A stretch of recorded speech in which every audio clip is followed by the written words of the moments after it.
Welcome to the Folk School on Willow Creek, featuring University Distinguished Professor Tom Ezern, singing and telling stories from the Salon on Willow Creek. I need a bed for the night boys, and my horses need hay. I've been riding that grove line on the hottish highway.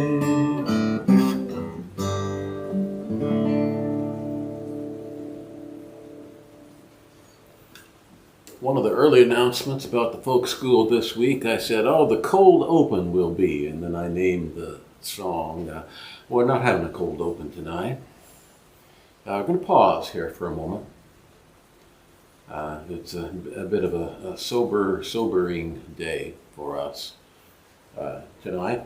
We, of course, we expected a good part of it. We attended the memorial service today for a friend named Doug Hamilton. For those of you who aren't from our locality, Doug is a well-known personage in this part of North Dakota. Long career in broadcasting and exceedingly active on the theater scene in this area. And maybe we didn't know just how many people thought so highly of Doug. It's not just us, is it? Yeah. I particularly had the opportunity to work with Doug in recent years in the radio studios of Prairie Public Broadcasting. He hosted the afternoon. This was like his last career. He hosted the afternoon talk show of public radio statewide in North Dakota called Main Street. I was a fairly frequent guest on Main Street when they needed a talking head with a face for radio. And of course, it was during Main Street, which he hosted and co-hosted with another dear friend, Ashley Thornburg, that I would do my Plains Folk essays. They were pre-recorded, but he always acted like I was in the studio and he was going to behave in genteel fashion for me. I've always been treated by everyone, by everyone in Prairie, in the radio studios of Prairie Public, but I especially remember how well I've been treated by Doug Hamilton, and not just for that would we then honor him today. What did you think of the memorial? It wasn't a service, it was like a celebration. It was a celebration, remembrance, held in the theater where he had performed many times, and at his alma mater, MSUM, where he graduated from, and many of his friends graduated from too. Theater that holds about 800 people. I'm guessing there were more than 500 in attendance. Yeah. And stories, lots of great stories. We all laughed, we all cried some more, but we were all glad to have that coming together of friends and talking about a dear person. Well, then we came home and I was getting ready to start hustling, get ready for this folk school tonight. And tomorrow I was planning on being out in the orchard of the Prairie Garden here on Willow Creek, meeting with my research seminar. It's always fun to meet outdoors early in the semester this week. And, this is something I really prize, being kind of a senior scholar, meeting a research seminar in the fall. That is not to be. I'm afraid one of our numbers suffered a very sad family tragedy today, so I've called that off, and I'm not going to name the person, but of course his friends know who I'm talking about, and I'm just going to take a moment now to recompose myself. Yeah.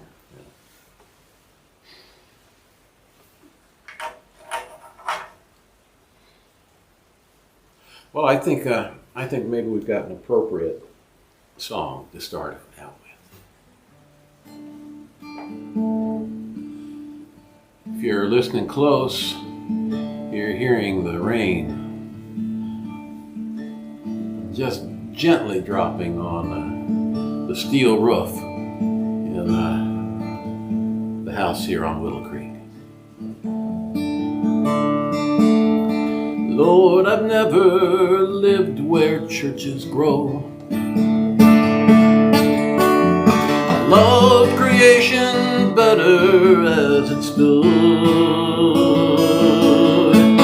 That day you finished it so long ago. Looked upon your work and called it good. I know that others find you in the light that sifted down through tinted window panes. Yet I seem to feel you near tonight. In this dim, quiet starlight on the plains. In this dim, quiet starlight on the plains.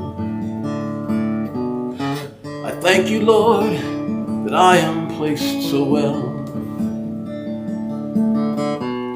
that you have made my freedom so complete. I am no slave of whistle, clock, or bell, nor weak-eyed prisoner of the wall and street. Just let me live my life as I've begun. Give me work that's open to the sky. Make me a partner of the wind and sun. I won't ask a life that's soft or high. No, I won't ask a life that's soft or high.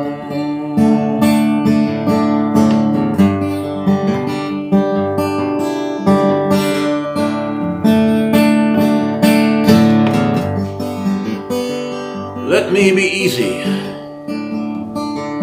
on the man that's down. Let me be square and generous with all. I'm careless sometimes, Lord, when I'm in town, but never let them say I mean small. Make me as big and open as the plain, honest as the hearts between my knees, clean as the wind that blows behind the rain, free as the hawk that circled down the breeze, free as the hawk that circled down the breeze.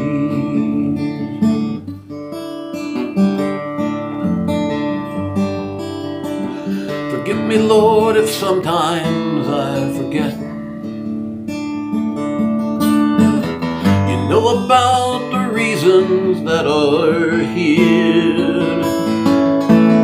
You understand those things that gall and fret. You know me better than my mother did. Just keep an eye on all that's done and said.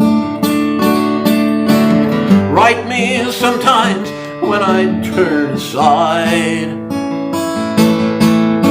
Guide me on the long dim trail ahead.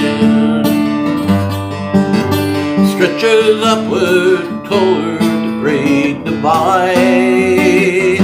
Oh, that stretches upward toward the great divide.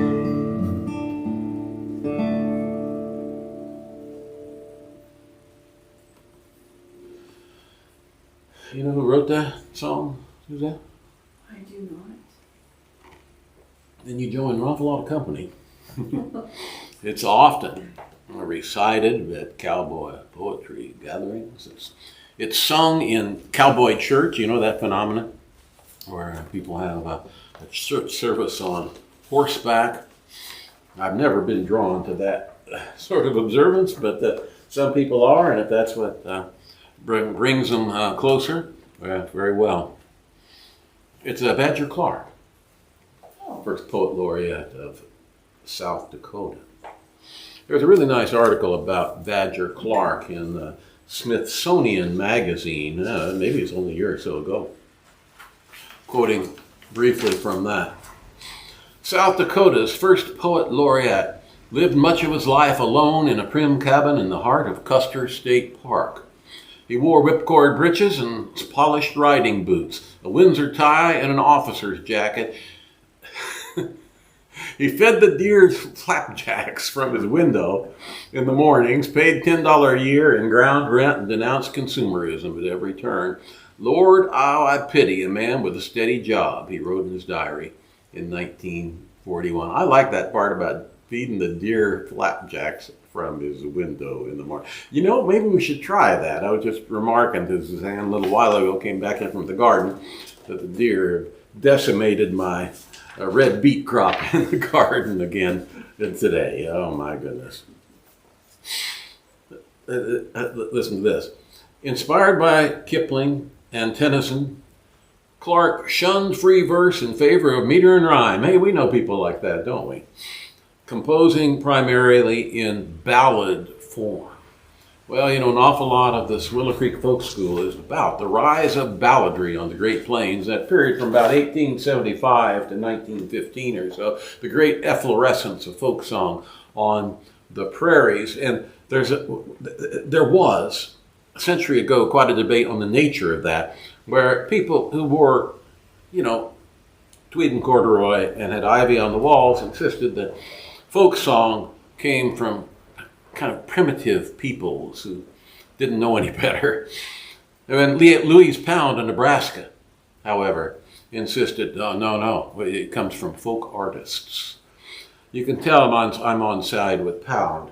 And some would say, well, you know, I don't know, Badger Clark is really you know, can you call that a folk ballad, what I just sang? Well, I think certainly you can, because he's just like all the other balladeers of the Great Plains.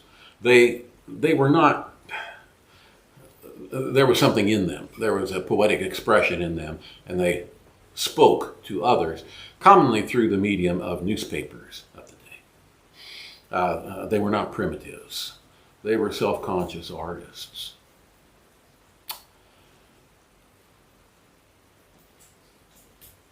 Well, it's kind of a privilege to unearth something. I sometimes feel like a paleontologist. I found a new beast here where nobody suspected one lay. And it's not uncommon that I'm up at 5 in the morning scrolling around, looking through old documents that have recently been digitized and come online, and bang! And poor Dr. Kelly wakes up at some point where, I'm not going to say just when, but at a time when her eyes aren't completely open. And so like a puppy with its eyes not open yet, I'll come in and say, guess what? And there was a new ballad. Well, that happened this week. No, it's not a new ballad. It's an old ballad, newly discovered. One that arose in 1890 and thrived for about 6 years. Kind of went away after that, but it was al courant there for a while. So I'm going to try to sing it tonight. When I say try to, yeah, it's been a little bit of a labor to try to get a handle on this song. I'm talking about a song called Uncle Sam's, I kid you not, Uncle Sam's Cow.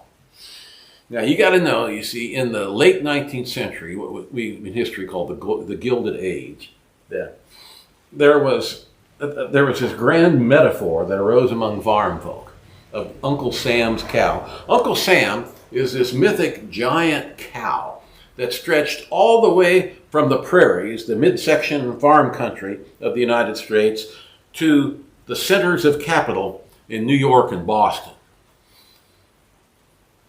And the farmers fed this cow out there in corn and wheat country, but the milking was always all being done back east. You see what I mean? So they weren't getting any of the, or at least not a fair share of the produce of feeding Uncle Sam's cow.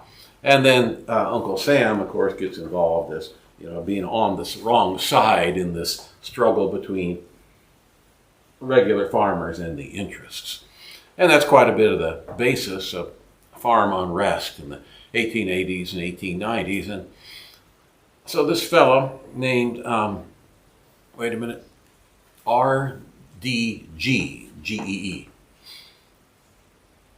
penned this ballad called Uncle Sam's Cow. Hey, I had a devil of a time tracking him down, because the song appears first in the Stafford County Republican, and we have listeners from Stafford County pretty much every week. It appears first in the Stafford County Republican in February of 1890. And I thought, well, G must live around there somewhere. And then it shows up in neighboring counties and quite a number of other papers. And it's circulating clearly informally by word of mouth, because the versions captured in different newspapers vary from one another. Different stanzas taken out and added in, and the wording changes. So it's really a flourishing folk song for a while there. But, I couldn't find this guy G. And then there was a clue. The initials FMBA appeared. He refers to an organization called the FMBA. That's the Farmers Mutual Benefit Association, which organized in Indiana. So this guy actually is Indiana. So why is his song getting into Kansas and circulating out there and known as a Kansas song if he's from Indiana? And the answer is he had family living out here. What have I got here? Oh yeah, family living out here in Edwards County and Wichita County. This is country I know well, just a bit west of where I grew up in Barton County. And then, darned if there are a number of G's buried out there. And so their family, I have no doubt, of this guy in Indiana who wrote the song. And, okay, those of you, if Nancy Kelly's listening out there, she'll remember when Dave Matheny played Sockless Jerry Simpson for the Kansas Chautauqua with us. You remember that, right, Nancy? There is, buried in Edwards County, born in 1890, the year of this song, a man named Jerry Simpson G. He has to be kin of this ballad writer. Jerry Simpson G. Named after the great populist orator and congressman, Sockless Jerry Simpson. Oh, that's just a hoot. Sometimes it's kind of good to be a historian, I tell you. Where's my text of this song? Okay, this is going to be tricky. And the reason it's going to be tricky is there's a lot of verses, and I'm even leaving some out. And I'm singing from the original text and not from others that are even longer. Man. These people had attention span. Okay, so I got about half of it laid out here. Just about. Well, we'll try another one here. Don't get worried. The print's real large on these pages. Okay, let's try it. Let's see how far we can get. Wait a minute. No, I got my pages messed up. Did you mess these up, Kelly? She'll do that. She'll kind of scramble them up. Here we go. Uncle Sam's Cow. Has anybody heard this thing since 1896? I'm rather skeptical, but it sure circulated in those days. Oh, and then the tune. It says it's to be sung to the tune of Jolly Old Roger. That's an old English folk song about a tinker, a guy who fixes pots and pans. I had a devil of a time finding the tune for it. So I managed with our good people in interlibrary loan at North Dakota State University Libraries. Thank you. They came up with Vermont ballads and folk songs edited by Hartness and Brown. And there it is, Jolly Old Roger, the tune of this song. There was a lot of detective work on this. So here we go. I decided to do this key. Okay, giving it a shot. Forgive me for fouling up the words and that sort of thing. There's a lot of them. Come all, brother farmers, give ear to me now. I'll sing you a song about a large cow of wondrous proportions. He's Uncle Sam's best. Her form is extending from east to the west. Okay, I got the first verse, all right. While you brother farmers are feeding her hay, the eastern speculator is a-milking away. Although you may feed her and keep her like silk, the eastern speculator is a-getting the milk. You got the plot line now, right? Then listen, brother farmers, I'll tell you how they make a nice profit from Uncle Sam's cow. When all of the butter and cheese they have ate, they sell you the offal and call it phosphate. And there's the lawyer who lives at his ease and helps to consume all the butter and cheese. He sits in his office all fixed up so nice to sell you old farmer some legal advice. Then come along, farmers, and don't act a fool, but settle your troubles by the old golden rule, and let these nice lawyers leave their books on the shelves and keep their legal advice to themselves. I'll speak of the merchant before I pass by. If their number increases, their percent must be high, for they all want a living and to mark their goods down. They say it will starve them and ruin the whole town. It's hardly an action of good common sense to build up a town at the farmer's expense, to build others fine houses and act like a fool, to keep our farms mortgaged and our children from school. Let the surplus of merchants learn to follow the plow and help raise some fodder for Uncle Sam's cow. When we have plenty laid up on the shelves, we'll build some fine houses and own them ourselves.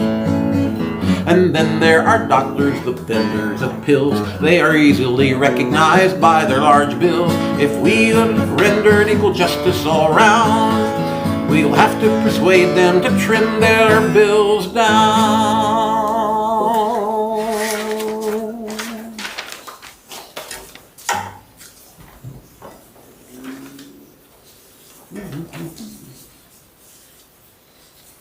We have to persuade them to trim their bills down. Keep stalling, keep stalling. Oh, then there's the politicians, I'll speak of them now. You'll find them astraddle of Uncle Sam's cow. And why they all seem to be enjoying their ride, they're seeking how they may the farmers divide. Well, one cries high tariff, the others say low. Which one to follow, I declare I don't know. So we'll follow neither, but go our own way, and be sure to get there at no distant day. While you politicians are riding so high, the FMBA is passing close by. Some on the left side and some on the right, and you'll get a tumble if you don't stick and fight. Then come, brother farmers, for we're gaining ground. Take hold of the tail, turn the cow round. And Uncle Sam's pet, although a spoiled child, may feed some that farmers can milk her a while. And when we are milking, come round if you please. We'll divide you, but we'll divide with you our butter and cheese. Come doctors and lawyers, politicians and all. Each share shall be equal, though it's ever so small. But listen, brother farmer, for I've told you not half. The cow is the mother of a very large calf. By continual sucking he's grown very fat. No party can wean him, you can gamble on that. Be earnest and farmers and don't make a fuss. Let's kill this big calf before he kills us. Step up to the pole and hit him a lick. Then step back a little and see how he'll kick. And when he is dead and we've plenty of milk, we'll dress our own daughters in something like silk. We can fix up our children and send them to school, and see that all work on the old golden rule. And that's Uncle Sam's cow.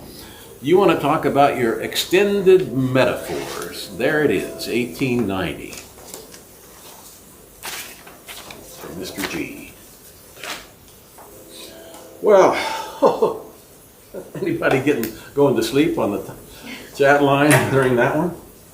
No, we have an additional Chokecherry story coming in though from Ken Smith. What's Ken got to say about Chokecherry? Well, he pulled a story from Emmons County in 1885. So yeah. It's kind of a lengthy story. I won't read it, but he's got a story. Everybody can.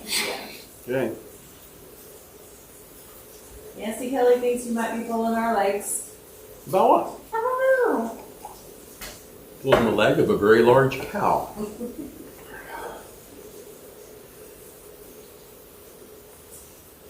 Do you want to tell us anything that's going on at North Dakota State University Press this week, Dr. K?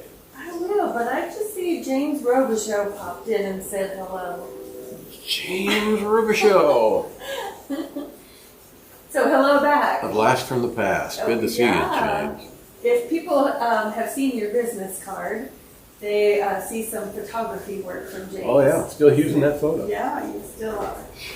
Okay, well, at the press, we're trying to put out 4 books this fall, so I'm kind of worn out, actually. But working on a book this weekend about treaty law in North Dakota. It's called In Order That Justice May Be Done. It's written by a history professor named John Shaw out of Portland. But he's been collaborating with Leslaw Fontaine, who is a North Dakota legislator from the past, faculty at the Turtle Mountain Community College, and with our friend Denise Lajmodier. So they've been helping him to make sure the language is right and all the details. But it's about treaty laws. And we just confirmed this week for our cover design. You know Cade Ferris, don't you? Oh, yeah. Yeah, well, preservationist, he's a historian. He also colorizes old pictures. Yeah. And he's done some work with Little Shell. No, That's going to be on the front cover of the book. Oh, it's beautiful work. Yeah, so he's letting us use that, and we're very happy about that.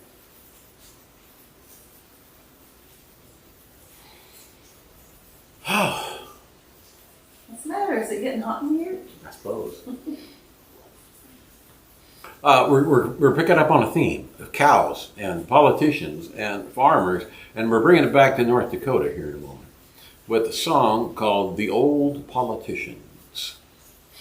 It's written by a state senator in 1919 named Ole Ederstad. Now, I kid you not, his name is Ole. I wouldn't make this stuff up. Senator Ole Ederstad.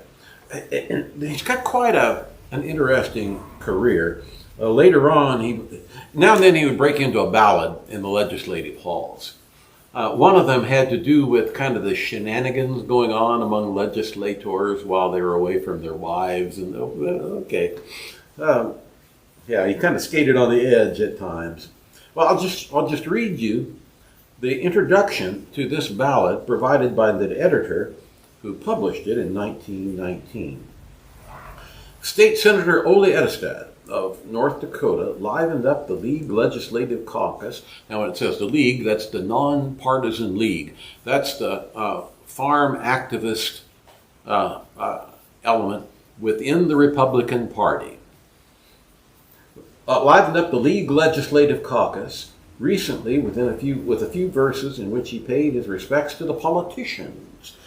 The League senator would probably deny that he was a poet or even the son of a poet, but poetry appears to be the same condition as politics. The politicians behave so badly that the farmers are taking the job away from them, and now it looks as if the farmers would have to write most of their own poetry too, because the poets refuse to turn out the right kind of stuff. And here's the way the senator puts it.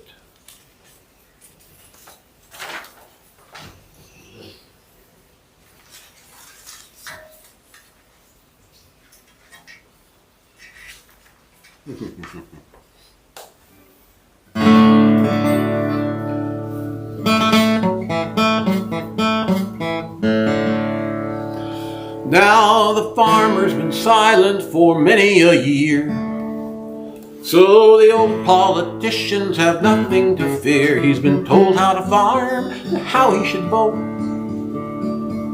and nobody worried when he was the goat. They've told how the land the moisture would keep if he plowed the same land about 8 inches deep, and when he should harvest and when he should sow, if much longer crops he wanted to grow. He's been told how to pack and how he should plow. They've told of the profit in milking a cow. The wonderful place, each has something to say. The song of the hens and the smell of the hay.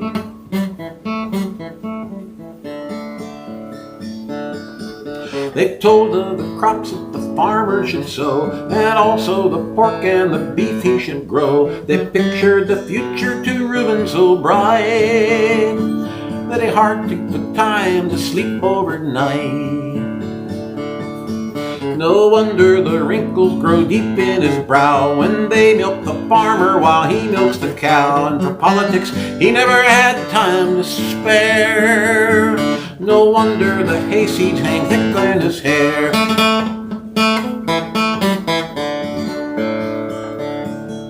No wonder the farmer is stooped down and bent when so many of his years of his life he has spent to see if a living from earth he could skim. No wonder the whiskers grow long on his chin. Oh, farmer, so long as you mortgage your days and let someone else control what you raise, just that long you'll be in the middleman's care, and the hayseeds will never be brushed from your hair.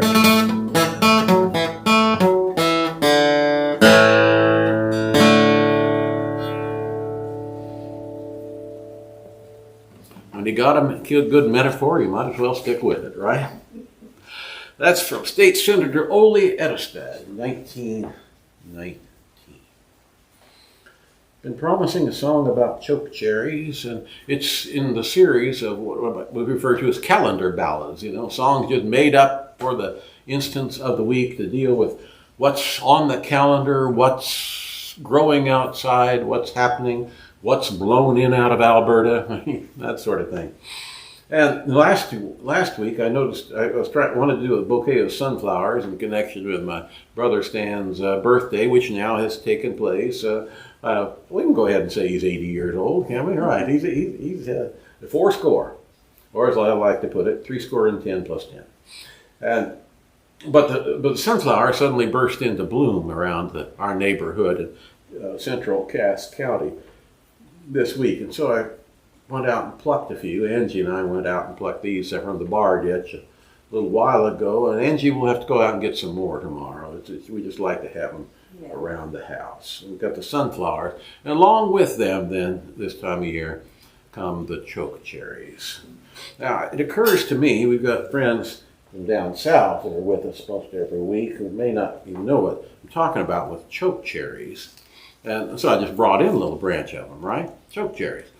Now, why do they call them chokecherries? Well, because if you the skins on them. Are you going to be able to sing after? They're quite astringent. They aren't sour. Not all sour. It's astringent. There's a lot of tannin in them. Yeah. It's a tannin, right? They actually make quite good wine. We got to get some of the 4E winery Chokecherry Moon wine. I think we want to try that. Well, I just picked one branch. Now, when one of the big floods, all our ash trees out here died, and I replaced them with a native chokecherry, which is a good idea, and also native plum, Prunus americana. And so we got a great crop every year of chokecherries and plum out there. Yeah. Now these today we just finished steaming through a tub of centennial crab apples, which tomorrow I'll pulp out to make applesauce. Yay. Also steamed through a bucket of Dolgo crab apples, and then we'll mix that with the chokecherries, because the chokecherry, I like to cut that a little bit. You're going to talk about your chokecherry cordial? We could. Yeah, so okay, so we'll take these chokecherries, and I'll syrup them or sieve the flesh off and make a wojapi, a cherry sauce from it. And then it's got a lot of stuff left in the sieve after that, which we dump into a crock to make cordial. Now, we used to put Everclear in there, which is basically straight grain alcohol, and then let it macerate in there for a while. Not masticate, macerate, age a little bit. For months. Yeah, until Christmas. Yeah. It's the common thing. Leave it there till Christmas. And then get it out. Mules don't kick that hard. You could say it kicked like a mule, but they don't kick that hard. And it was supposed to be chokecherry cordial, and it turned out to be chokecherry hostile. On the other hand, it was darn good. Just take it easy on it. And since then, we've gone to just cutting it with vodka. I always use Stolichnaya, but I guess I'll quit doing that here. Maybe I'll go to Swedish vodka this year. We won't feed the Russian war machine for our cordial here. Well, okay, so this week it's we have the Chokecherry song. Chokecherry's on our mind.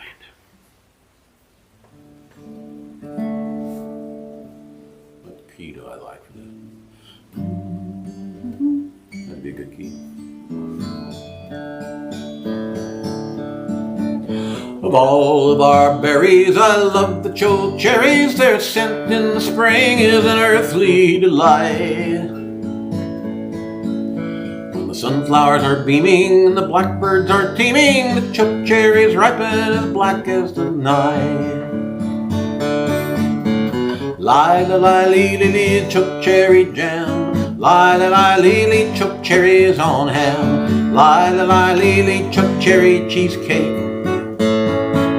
So many good things from chokecherries to make.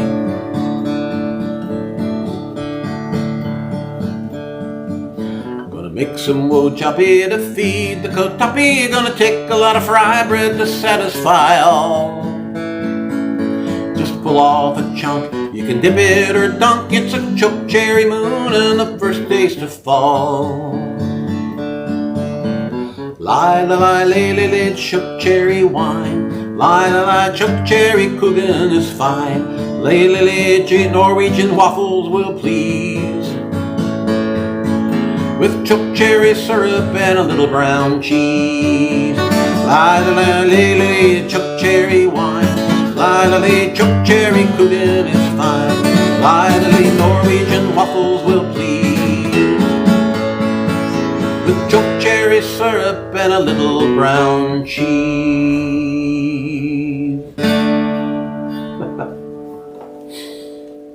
There were gonna be more verses to that, but I ran out of gas this afternoon. Well, as I explained, things are kind of precipitating on us today.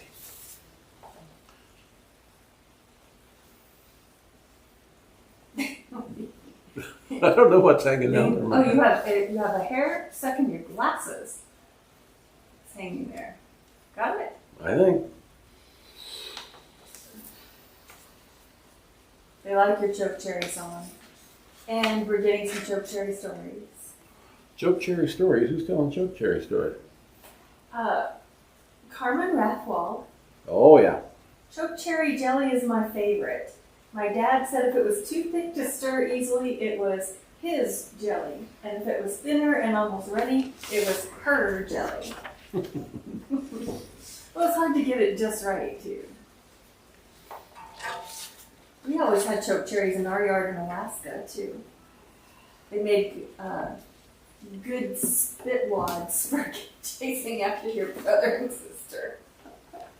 You don't want to eat them. What's this? True confessions going on here now?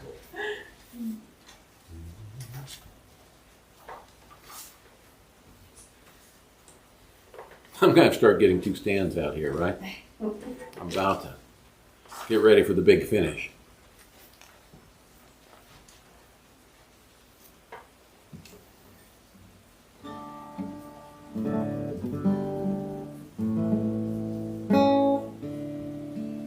Well, Well, we've done Willow Creek Folk School number 113. Who would have thought it? About that. Every week, just about, here we are in the salon on Willow Creek.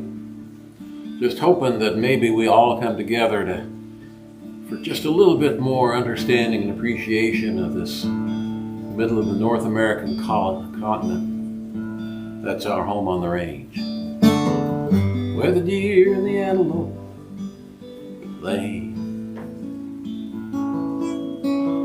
Just let me live my life as I've begun.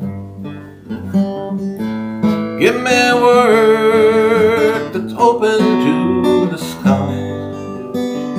Make me a partner of the wind and sun. I won't ask a lot that's soft or high.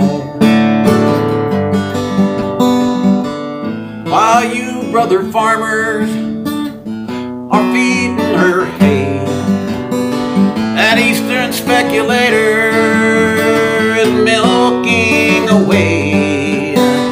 Although you may feed her, keep her like silk, that eastern speculator is getting all the milk.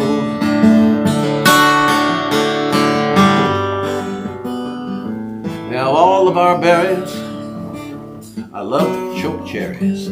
They're sent in the springs an earthly delight. When the sunflowers are beaming and the blackbirds are teeming, the chokecherries ripen black as the night. We're sailed on a discouraging word, and skies are not cloudy all the day, all the day, all the day.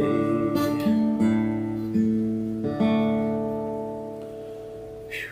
Dr. Kelly? We now conclude today's edition of the Folk School on Willow Creek. We invite you to join us again next Friday at 8 p.m. Central Time for more songs and stories.